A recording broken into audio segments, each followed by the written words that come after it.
আসসালামু আলাইকুম প্রিয় দর্শকবৃন্দ, স্বাগতম আজকের বিশেষ নিউজ আপডেটে। উপস্থাপনা নাইম ইসলাম ওয়াসিম টিভি। আজ শুক্রবার ৫ ডিসেম্বর। ঢাকা ৫ আসনের এমপি প্রার্থী হাজী মোহাম্মদ ইব্রাহিম জুমার নামাজের পর বটভাঙা থেকে যাত্রাবাড়ি হয়ে পুরো ঢাকা ৫ আসন জুড়ে এক বিশাল শোডাউনের মাধ্যমে মানুষের মন জয় করে এগিয়ে যাচ্ছেন। শোডাউনে অংশগ্রহণ করেন স্থানীয় জনগণ, যুবসমাজ, নারী পুরুষ এবং এলাকার কর্মী সমর্থকরা।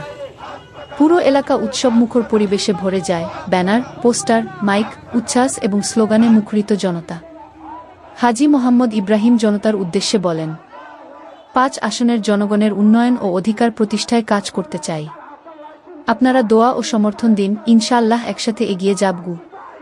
কিছু সমর্থক মন্তব্য করেন, এই শোডাউন প্রমাণ করছে মানুষ পরিবর্তন চায়, উন্নয়ন চায়। আজকের নিউজ আপডেট এখানেই শেষ।